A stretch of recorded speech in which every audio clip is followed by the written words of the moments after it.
Muchas gracias, por supuesto, a la Asamblea Ciudadana de Valladolid por organizar este acto tan necesario y por ejemplificar y mostrar como un ejemplo paradigmático la necesidad de hacer pedagogía y no solo de constituir procesos, digamos, de ámbito electoral, sino procesos de concienciación y de lucha conjunta en otros espacios diferentes. Yo creo que un acto de esta naturaleza pues siempre hay que darle la bienvenida en este sentido.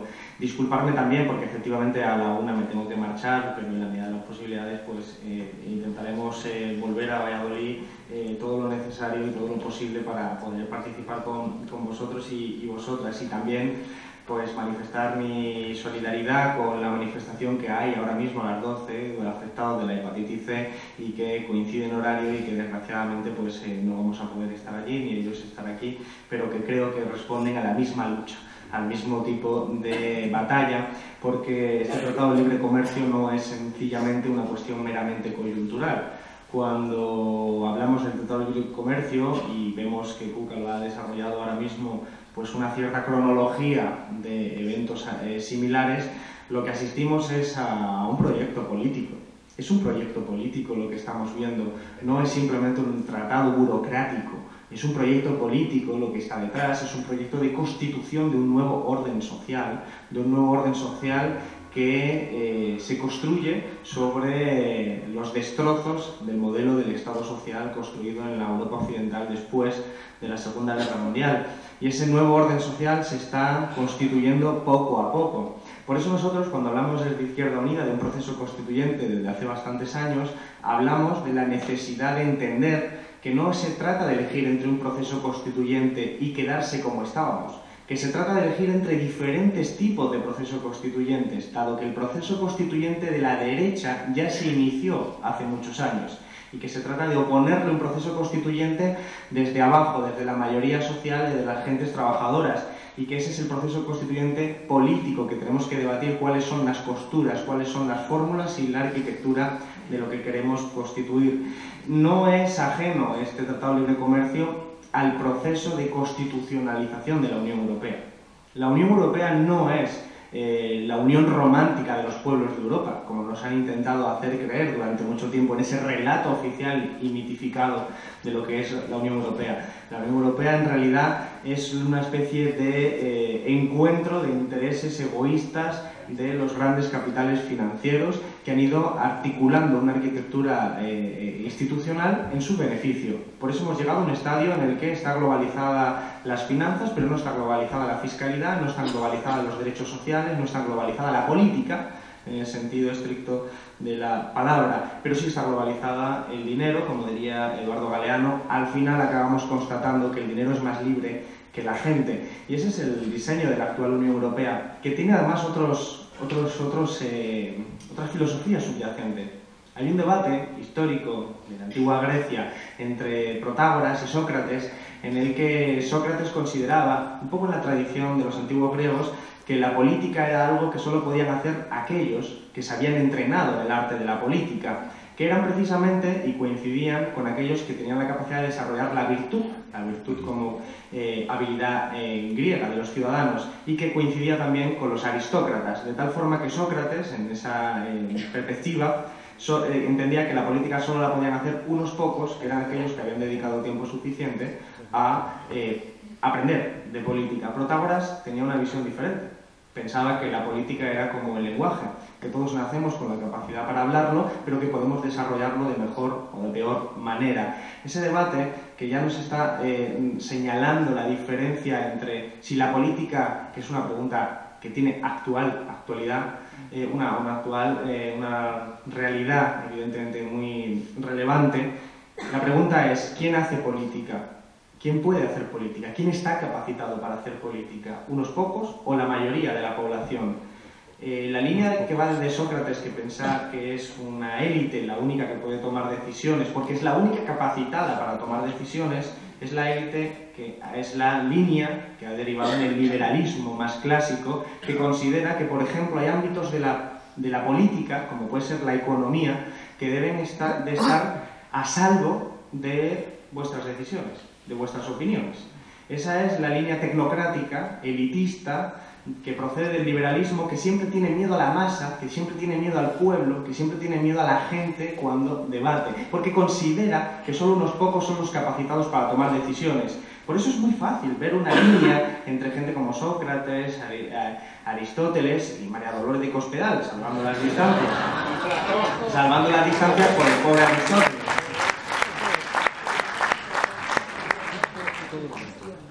Que conste que yo respeto a Aristóteles y a Sócrates, ¿eh? Pero sí es verdad que esa línea elitista deriva incluso hasta Draghi como presidente del Banco Central Europeo, porque ¿qué es el Banco Central Europeo? El Banco Central Europeo es una institución de poder, es una institución que tiene poder, tiene capacidad de imprimir billetes, nada más y nada menos, y de gestionar la política monetaria. Y sin embargo, es una entidad antidemocrática porque se suscribe que la gente no tiene derecho a participar de las decisiones que allí se contemplan, ni siquiera elegir a Draghi, que es elegido muy indirectamente por mecanismos muy oscuros, porque se considera que la gente, nosotros y nosotras, no sabemos economía, que nosotros tenemos impulsos irracionales como redistribuir la riqueza, nacionalizar empresas, y que eso está mal. Y como eso está mal, pues mejor que no votemos. Y es la forma de emancipar la economía de la democracia para que al final las oligarquías puedan llegar a tomar decisiones. Así se ha construido, sobre esa filosofía política se ha construido la Unión Europea. La Unión Europea es eso. Quiero decir, ¿acordáis el proceso de la Constitución Europea? Un proceso de Constitución Europea en el que realmente yo creo que fue paradigmático. Se tuvo que aprobar por referéndum en algunos países, en España salió que sí. Por cierto, yo recuerdo perfectamente un informe que había establecido. Aquí en España PP y PSOE apoyaban que sí, otros apoyábamos que no, pero mayoritariamente, creo que por encima del 70%, salió que la población votó que sí. Recuerdo un informe, decía, en el que aparecían los libros más leídos en España y en Francia en esa época. En Francia eran sobre el proceso de construcción europea, en España eran sobre fútbol y cocina, lo cual expresa también la necesidad de cultura política y pedagogía al respecto, porque si recordáis aquellos tiempos, cuando uno encendía la televisión veía a un futbolista diciéndote por qué tenías que votar que sí a la Constitución Europea. Yo soy futbolero, pero no me parecía que fuera la información más relevante para entender el proceso realmente que estaba teniendo lugar. En Francia, el referéndum salió que no, igual que en los Países Bajos. Sin embargo, quienes estaban diseñando la Unión Europea desde arriba pensaron que la gente se había equivocado votando.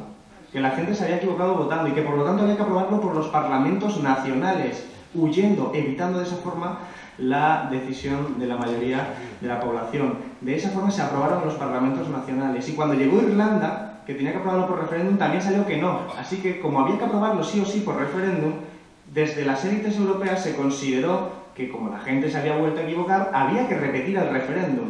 La idea de repetir un referéndum cuando no sale lo que tú quieres expresa muy bien el sentido instrumental de la democracia.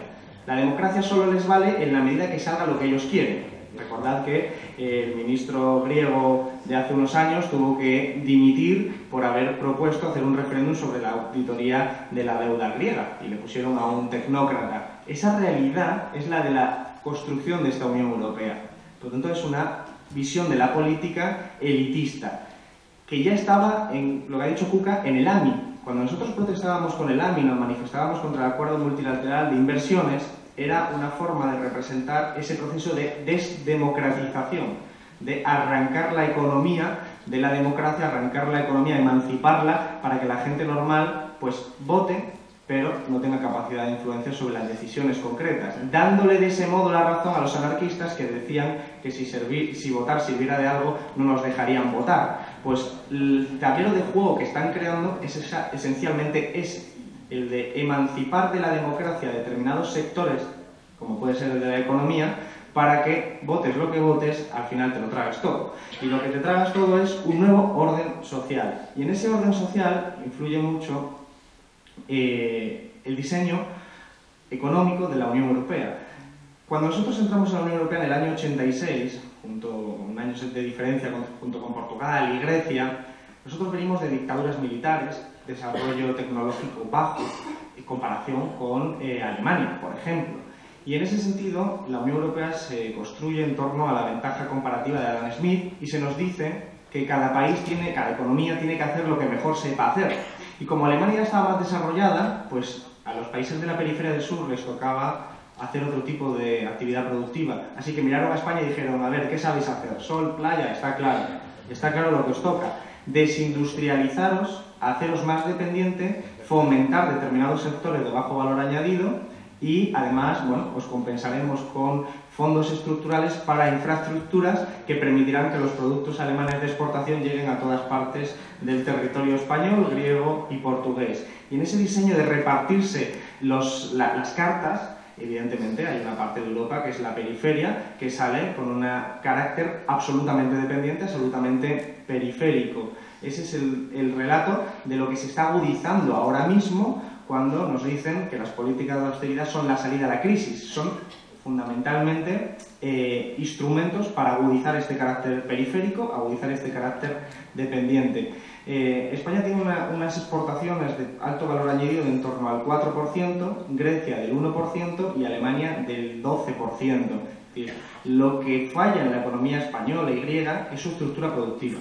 Lo que falta es su estructura productiva, que nos han desindustrializado, que no tenemos ya una economía autocentrada, que no tenemos capacidad de tener una economía al servicio de las personas. Y eso es producto del diseño de la Unión Europea. Y ahí es donde se inserta ese Tratado de Libre Comercio, que sigue la misma filosofía. En economía de cada uno que haga lo que mejor sepa hacer, y en democracia en términos de solo una pequeña élite controlará las grandes decisiones. Hay un economista, hubo un economista, List, que hizo una metáfora sobre una escalera para ejemplificar cómo se desarrollan los países económicamente. Y decía que, la metáfora era la siguiente, decía que los países que se industrializaron primero, como el Reino Unido, lo que hicieron fue cerrar sus fronteras, exportar sus productos y cuando ya se habían vuelto absolutamente competitivos, entonces abrían las fronteras. Él decía que era como subir una escalera y cuando tú estabas ya arriba del todo, le dabas una patada a la escalera y le decías a los demás, ahora podéis subir.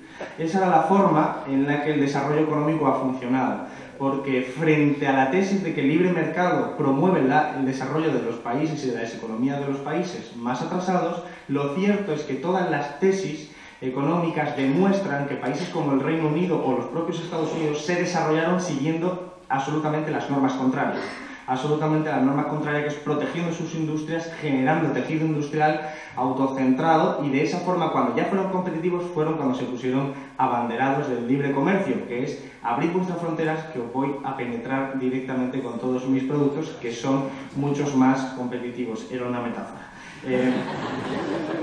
En todo caso, ahí es donde entra el Tratado de Libre Comercio, que hace efectivamente lo que ha dicho Kuka y lo que hemos desarrollado pues, en muchos trabajos hasta hace continuamente, porque vamos conociendo la opacidad con la que se negocia, que obedece a esa visión de mejor que la gente no se entere, vaya a ser que después vote de una cosa contraria.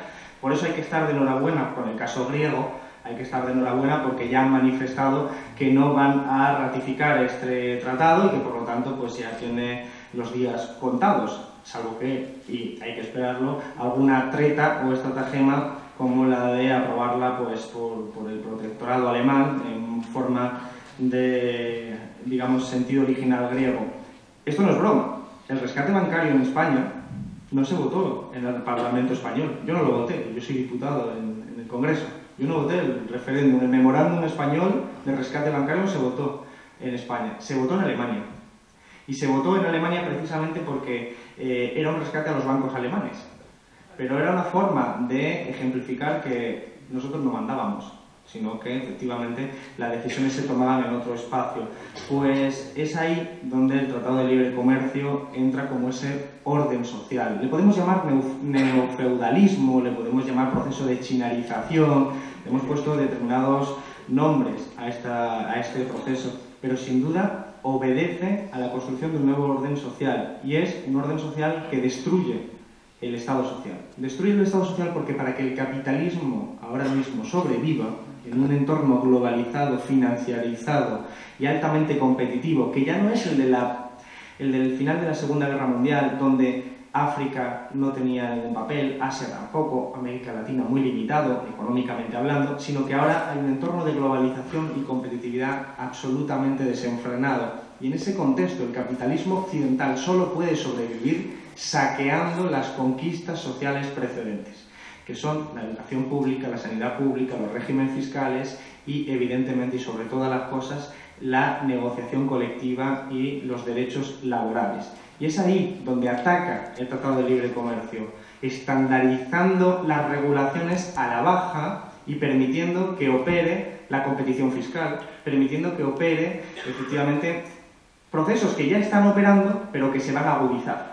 Quiero decir, cuando la Unión Europea globaliza las finanzas, pero no globaliza la fiscalidad, sabe que está creando un tablero de juego que tiende a desarticular el Estado social, que tiende a vaciar las constituciones nacionales, que tiende a vaciar de contenido y de formalidad los estatutos de autonomía, las constituciones y las reglas de juego institucionales en las que se inscribe la economía. Por eso, ese recurso que va a permitir, si se aprobase, pero que yo soy muy optimista y no se va a aprobar porque me parece absurdo la posibilidad de construir una sociedad así, sigo las tesis de Karl Polanyi, en las cuales, según el propio autor, consideraba que el avance, que la concepción de un libre mercado es una utopía y no se puede producir, antes genera contratendencias de la población para defenderse de ellas. Creo que tenemos que ser conscientes de que en ese proceso que están construyendo les sobra absolutamente todo lo que nosotros considerábamos que era estable. El Estado social, tal y como lo hemos conocido, es lo que está en la picota. Y ellos saben que cuando construyen un tablero de juego, de esta naturaleza, la tendencia es hacia ese espacio. Cuando uno construye una Unión Europea o un Tratado de Lisboa, que como sabéis es el copia y pega de la Constitución Europea fracasada para ponerla en marcha, que protege a los propios paraísos fiscales, más allá de la retórica, los protege porque prohíbe la prohibición de transacciones financieras con otros espacios, sabe que permitir los paraísos fiscales y globalizar los movimientos de capitales y el movimiento de dinero es claramente una competencia a la baja en la fiscalidad. Y que vamos a tener, y hemos tenido, países como Irlanda que han bajado los impuestos y ha habido una competencia a la baja entre todos los países para bajar los impuestos a las grandes empresas para un tablero de juego en el que todos los europeos teníamos que perder, salvo las minorías de la oligarquía económica y financiera. Y eso es el Tratado de Libre Comercio, pero expandido hacia un escenario donde tiene presencia Estados Unidos y donde las multinacionales estadounidenses, por economías de escala, porque en última instancia siempre tienen un ejército detrás y porque es una potencia económica y financiera, van a arrasar pues al tejido industrial y al tejido social de lo que quede en la Unión Europea. Pero sí que, como ya voy terminando, mi propósito era demostrar que este Tratado de Libre Comercio no es meramente un elemento burocrático, no confundirlo con un tratado cualquiera, no confundirlo con el Pacto de la Estabilidad, el Pacto del Euro Plus, no son meros tratados aislados, sino que obedecen a un proceso de construcción de un nuevo orden social. Por eso es muy importante entender que los procesos electorales, como el griego, como el español, no son procesos solo para determinar qué gobierno gana, qué partido llega al gobierno, sino que son escenarios de disputa de un nuevo orden social. ¿De qué tipo de orden social estamos hablando? Es lo que se disputa. Eso es lo que está en juego. No es un elemento aislado solo para especialistas. Eso es lo que nos quieren hacer creer. Por eso, además, el Tratado de Libre Comercio, lo poco que se va conociendo es fundamentalmente técnico y económico, de tal forma que al final la gente de la calle no sabe lo que es. Y vamos a admitir, de momento, ese escenario. La gente de la calle, si yo salgo y le digo ¿qué es el Tratado de Libre Comercio?, no me entiende. Además suena bien, libre. ¿Quién está en contra de la libertad? O sea, la propia terminología es importante, pero si ya le digo el TTIP, se cree que le estoy hablando en otro idioma. Entonces hace falta mucha pedagogía. De ahí la necesidad de este tipo de actos, pero tienen que ser mucho más grandes. Porque el AMI lo ganamos, es verdad, Cuca, pero el AMI no sabía nadie, la gente tampoco que era. Lo ganó casi por incomparecencia del rival que no le coincidió en ese momento aplicarlo, pero ahora el capitalismo está en crisis y necesitan salir hacia adelante de esta forma. Por lo tanto, yo creo que van a ser mucho más agresivos y o tenemos a la gente movilizada para pararlo o vamos a tener un problema. Y aquí hay una movilización sin carnets, estoy hablando de una movilización de nuevo orden social, no de unas elecciones. Es necesario en este sentido tener presente que lo que se disputa son las próximas generaciones, no las próximas elecciones. y que aquí hay que ser muy generosos en la lucha y en compartir los espacios con otras formaciones, movimientos sociales en términos de lo que se está disputando. Por lo tanto, síntesis de lo que yo quiero manifestar: estamos ante la construcción de un nuevo orden social por parte de la derecha, tenemos que oponerle nuestro proceso de recuperación de derechos por la izquierda, y creo que hay que impugnar ante todas las cosas la visión política elitista que considera que solo unos pocos son los, que siempre son los mismos, por cierto, los que pueden tomar decisiones sobre la economía y la política. Porque si en unos países como Francia el riesgo es el fascismo, en determinadas modalidades, también hay un riesgo subyacendo en toda la Unión Europea, que es la salida tecnocrática de la crisis. Y cuando se ha culpado muchas veces a los políticos de la crisis literalmente, y evidentemente que hay políticos responsables por un tubo, igual que agentes económicos responsables, también hay una visión casi, vamos a decir, de sentido común, de peligroso sentido común, que te dice, sí, son todos culpables, la solución pasa por poner al técnico, al que sabe hacer lo que nos conviene. Ese es un riesgo enorme, porque significa poner a Draghi, a Monti y a una serie de títeres de las grandes empresas a disposición. Y eso es la otra pata, la parte de la filosofía política y la parte de la economía. Por lo tanto, llamamiento a la curiosidad para aprender efectivamente qué es el TTIP, que es mucho más que todo lo que estoy yo describiendo y que podamos describir en esta mesa, pero llamar también a la movilización absolutamente en todos los espacios, junto con la pedagogía. Nada más, muchísimas gracias. Bueno, hola, buenos días y muchísimas gracias por haber venido y sobre todo gracias a la Asamblea por haber organizado este acto y haberme invitado. Bueno, yo como eurodiputada pues voy a contar cómo se vive allí dentro del Parlamento Europeo y cómo estamos intentando luchar contra el TTIP, contra esta maquinaria burocrática que todo lo come, que es la Unión Europea y en concreto la Comisión Europea, que bueno, pues ahora os contaré. Continuando un poco con lo que decía Alberto, es que bueno, pues refleja perfectamente lo que nosotros vivimos allí, ¿no? Dentro del Parlamento Europeo, ya no solo con el secretismo, sino con el ninguneo que la Comisión Europea hace a los eurodiputados respecto a este tema. Y entonces vemos como decía Alberto, ese desentendimiento que hemos tenido los ciudadanos respecto a la política, que ha alejado a la ciudadanía de los centros de la toma de decisiones, y ese hueco que ha quedado en medio pues lo han ocupado los poderes económicos, ¿no? Las grandes corporaciones y, bueno, pues en concreto allí en el Parlamento y sobre todo en la Comisión Europea, los lobbies. Los lobbies se pasean por el Parlamento como Pedro por su casa. Y por la Comisión, bueno, pues por allí no nos movemos mucho, pero se dice que es peor todavía. Donde de verdad hacen fuerza y presión los lobbies es en la Comisión Europea, y son realmente los que están redactando este tratado, que se está convirtiendo en una constitución de las multinacionales. Si tú le das un papel en blanco a las multinacionales y les dices cómo os gustaría que fuera el mundo o que fuera regido el mundo, escribirían lo que se está escribiendo en el TTIP. Lo que sabemos de él, claro, lo que se filtra y lo que la Comisión nos quiere contar. Entonces se ve claramente como la Unión Europea, como digo, sobre todo la Comisión, se ha convertido en un embajador excepcional de los poderes económicos europeos con el resto del mundo. Yo pertenezco a la Comisión de Comercio Internacional, allí en el Parlamento, y es que no damos abasto, los eurodiputados no damos abasto a monitorear, a seguir, a enmendar y a estudiar la cantidad de tratados, todos de libre comercio, que está poniendo en marcha la Comisión. Tratados bilaterales, sobre todo, porque el canal multilateral ya no les funciona y entonces van a tratados bilaterales, sobre todo con países en vías de desarrollo, de los que sacan muchísimo provecho. La Comisión Europea se convierte en embajador de las grandes empresas y escriben constituciones para que estas grandes empresas vayan a los países en vías de desarrollo, como digo, sobre todo a explotar sus recursos naturales. Entonces, esa visión que tenemos de la Unión Europea como una David en defensa de los derechos humanos, etcétera, bueno, pues cuando llegas allí se te caen los palos del tambalillo, porque es todo lo contrario. En cuanto al secretismo, bueno, pues en eso es en el único punto en el que estamos de acuerdo todos los grupos parlamentarios, y gracias a que todos presionamos en ese sentido, pues la Comisión Europea ha dado algunos pasos.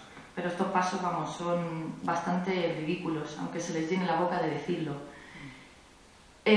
Muy curioso, antes, bueno, hay una cosa que se llama la Reading Room, o sala de lectura, donde están los documentos de negociación y las propuestas de la Comisión Europea, las propuestas que la Comisión Europea lleva a la mesa de negociaciones. A esta Reading Room, hasta hace poco, solo podían entrar 7 eurodiputados. Esta Reading Room la abrió la Comisión Europea ante las primeras presiones de los eurodiputados y dijeron, bueno, pues 7 eurodiputados, de la uno por grupo parlamentario, en la Comisión de Comercio Internacional van a poder entrar aquí y van a poder leerlo, pero no van a poder tomar apuntes, ni van a poder entrar con móvil, ni con cámara de fotos, y además se te ponen 1 o 2 o 3 funcionarios de la Comisión Europea así mirándote como estás tú leyendo los papeles. Esa es la manera de entrar en la Reading Room. Yo no lo he hecho todavía, de hecho antes no podía porque no soy coordinadora.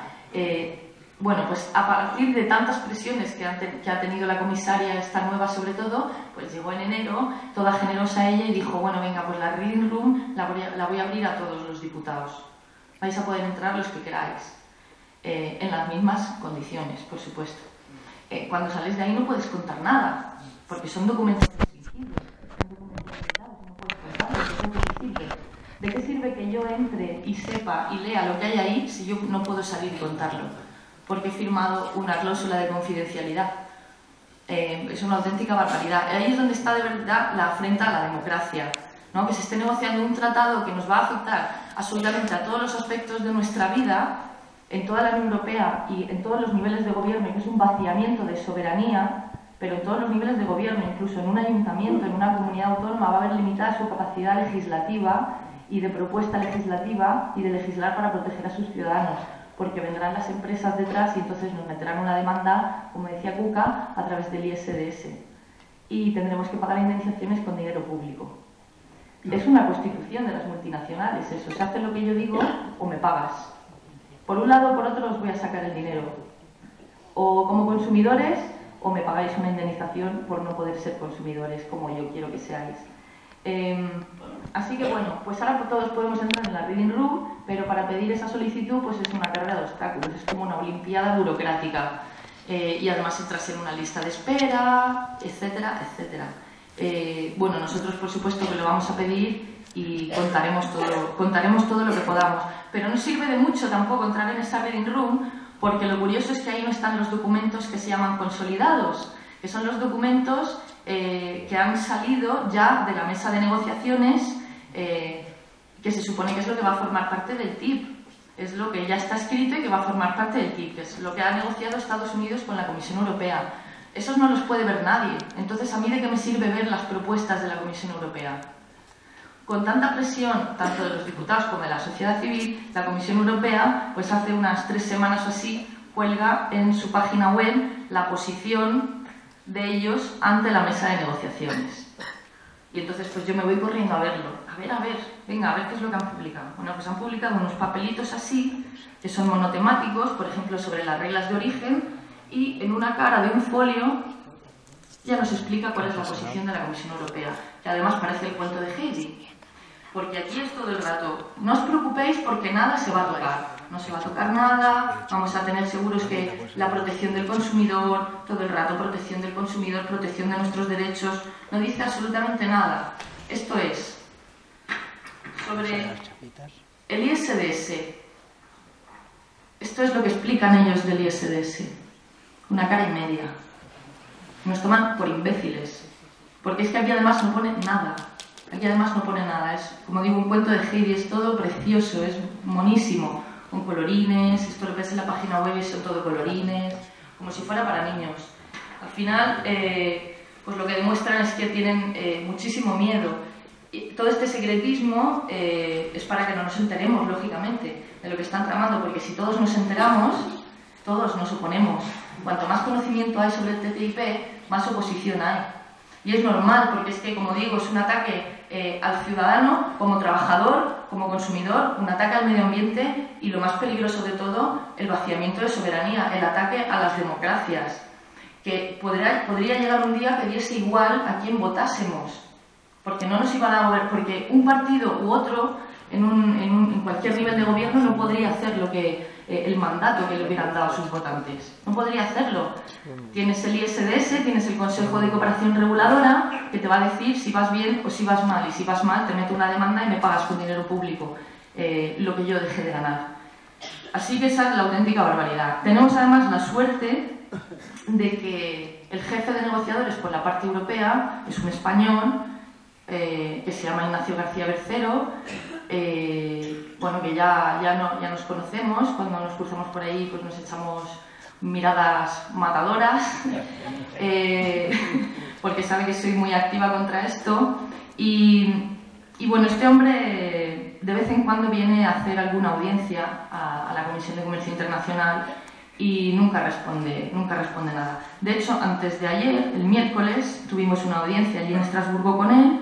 Y bueno, es que las respuestas son vagas, él no explica nada, pero además se le llena la boca diciendo, cuando se le habla del secretismo y de la poca transparencia, primero dice, ¿pero qué decís? Si aquí transparencia hay toda la del mundo, ¿qué queréis saber? Venga a preguntarme. Pero también tener en cuenta que esto es como una partida de póker, entonces no podemos enseñar todas las cartas, entonces es lógico que haya partes ocultas.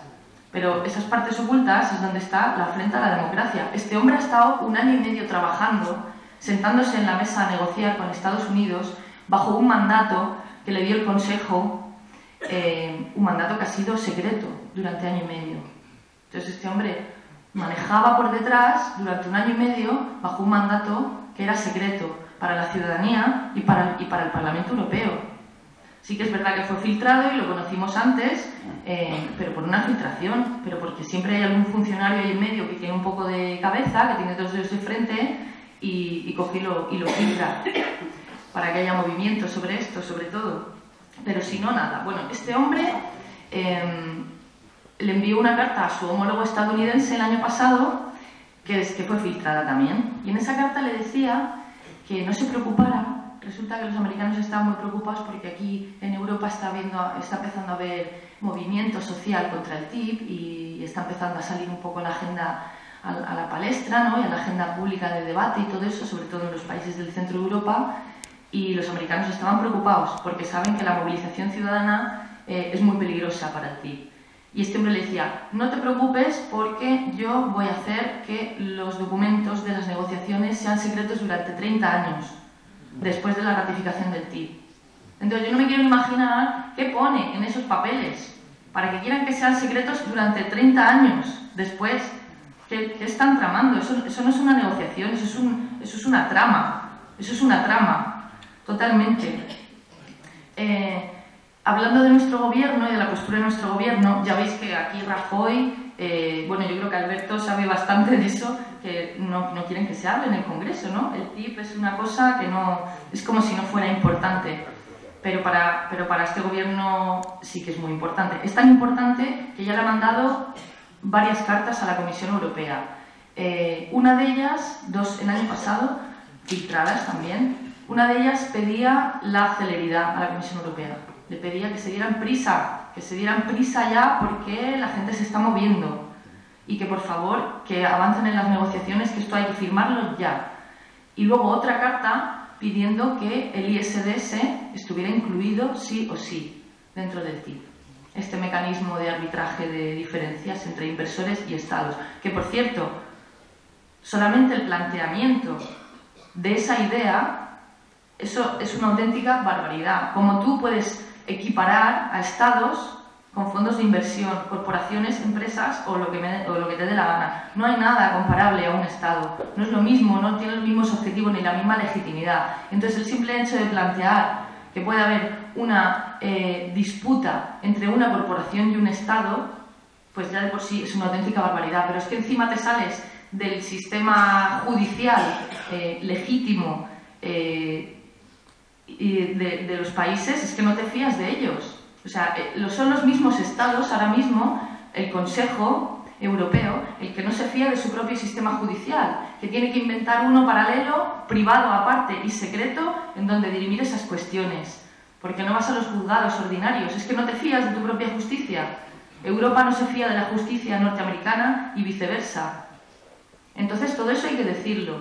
La cuestión es que me parece increíble que haya gobiernos como el nuestro y presidentes como Rajoy que estén defendiendo, pero por detrás, el TIP. Lo defienden a escondidas, pero a nosotros a la cara no nos lo dicen. Mira cómo no salen a hablar del TIP, ni a explicarnos lo que es, ni a decirnos cuál es su postura real, ni quieren meterlo en la agenda pública de debate, ni se quieren poner la medalla. Es muy raro que no se pongan medallas, ¿no? Siempre que pueden se ponen medallas. ¿Por qué no te pones una medalla con el TIP?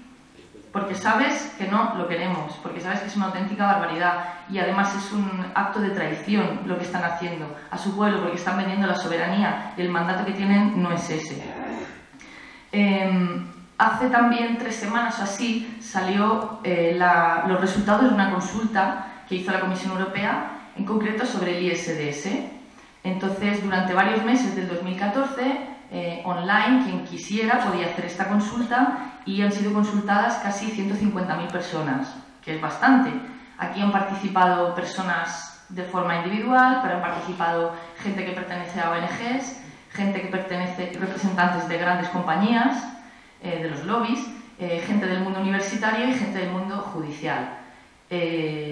Bueno, pues preguntados por el ISDS, el porcentaje de oposición frontal al ISDS en los 150.000 consultados es del 97%.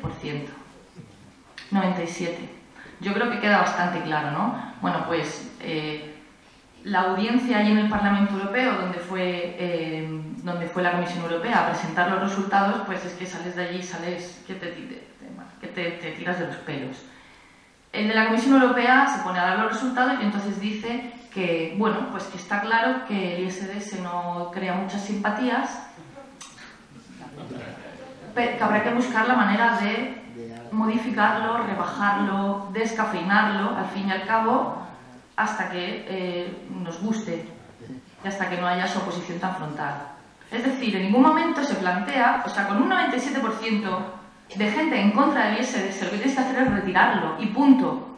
Lo retiras y punto, y no vuelves a hablar de él, porque es casi un 100% en contra. Ese 3% que votó a favor era el 3% de gente que pertenecía a los lobbies. Entonces, no, y entonces salen algunos diputados liberales y dicen, pues es que estos resultados no son legítimos. No son legítimos, ¿sabéis por qué? Dijeron, porque la gente no está informada. Entonces ya es que no sabes si levantarte e irte porque no sirve de nada discutir con esta gente. Y dices, bueno, pues mi guerra está en otro sitio, mi batalla, yo daré la batalla aquí en el Parlamento Europeo, desde luego, pero la batalla está en, pues como decía Cuca y como decía Alberto, darle aire a esto, darle luz y que todo el mundo contemos, de verdad que os sintáis testigos de lo que está pasando, porque es muy grave. Los medios de comunicación generalistas no hablan de esto y en la tele extrañamente se oye hablar de esto porque pertenecen a estas grandes corporaciones. A mí muchos periodistas me han llegado a decir es que Lola sí, pero es que no puedes hablar del TIP. Ven si quieres y habla de lo que quieras, pero del TIP no. Pues no quiero ir. Si voy es para hablar del TIP y si no es que mi director no me deja. El TIP no es tema, es que no se vende, dicen. Es que no vende. Digo, ¿cómo que no vende? Venderá si vosotros lo vendéis. Si al final la gente quiere información según la tenga o no, pero si la gente no sabe qué es el TIP, ¿cómo van a preguntar por el TIP? Bueno, en fin, es la pescadilla que se muerde la cola. Así que tenemos que saltarnos eso y ser nosotros por debajo, en los centros de trabajo, con nuestros amigos, tomando las cervezas, a nuestra familia, etcétera, etcétera. De verdad, sentiros testigos y contar lo que es el TIP y que levantemos la perdiz. Porque yo estoy segura, además, de que simplemente con oposición ciudadana lo echamos para atrás. Y está pasando en Austria, está pasando en Alemania. La Merkel, que era una de las grandes impulsoras del TIP y una de las grandes defensoras, ahora ya está retranqueando un poco, porque su gente, porque los alemanes están muy movilizados contra el TIP y sobre todo contra el ISDS. Y ahora Merkel es la primera que dice que el ISDS, pues que a lo mejor no. Y era una de sus impulsoras, una de sus grandes impulsoras. Cuando su país se la ha levantado, entonces ya va cambiando de idea. Así que, pues eso, mi tarea es en la calle movilizar esto y que cada vez se sepa más. Y yo también hago lobby en el Parlamento Europeo. Yo también hago lobby. Y yo voy cogiendo eurodiputados de uno en uno y voy secuestrándolos y arrastrándolos y sacándolos del lado oscuro. Estoy intentando, claro.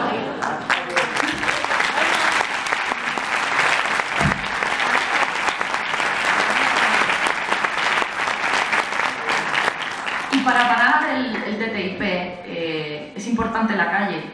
Si no conseguimos pararlo en la calle, entonces tenemos el segundo filtro, que es el Parlamento Europeo. Y entonces ahí está el Partido Socialista Europeo, que va a ser la clave de eso. Ellos son los que tienen la bisagra para decidir si el TTIP va a salir adelante o no en el Parlamento Europeo. Así por eso yo pido que empecemos a presionar y que ahora que vienen las campañas electorales para las locales y para las autonómicas, intentemos meter este tema en el debate y que le preguntamos a los candidatos cuál es su postura. Y también os digo que el Partido Socialista Europeo se reúne en Madrid el 21 de febrero para tomar posturas sobre determinados asuntos, entre ellos el TTIP y el ISDS. Así que vamos a ver si montamos algo para irnos a la puerta del hotel, al que vayan todos los socialistas europeos y ir ahí con carteles bien grandes y que se enteren que no queremos el TTIP. Y si nos traemos a los socialistas del lado oscuro en el que están y en el que no deberían estar, o entonces quitarse la S de socialista y la O de obrero, pero todo no puede ser, es incompatible, entonces pararemos el TTIP en el Parlamento Europeo. Ya solo para terminar, bueno, os voy a comentar, mira, unas palabras de Salvador Allende que leí y dije, están totalmente actuales, y son, las dijo Salvador Allende en la Asamblea General de la ONU en el año 72. En el año 72. Fijaros si ha llovido y cómo esto ha seguido y, bueno, dice, haremos frente a un conflicto frontal entre las empresas transnacionales y los estados. Estos serán cortocircuitados en sus decisiones fundamentales por organismos globales que no dependen de ningún estado y donde las actividades no son controladas por ningún parlamento ni ninguna institución representativa del interés colectivo. Y esto lo estaba diciendo este hombre, como digo, en el año 72. Ha llovido mucho, pero, pues como digo, ese hueco que hemos dejado, desgraciadamente, y lo han llenado los poderes económicos, que solo buscan su propio beneficio, pues ellos continúan y continúan y continúan. Esta no será la última amenaza, pero sí es la que tenemos aquí ya delante, inminente. Así que yo, pues nada, una vez más os invoco y os convoco a que os sintáis testigos, a que os sintáis portavoces de esto y que allá donde os sentéis lo contéis, habléis del TTIP, busquéis información, lo mováis en redes, etcétera, etcétera. Y como tratado vampiro que es, si nosotros le damos la luz, nosotros lo pararemos.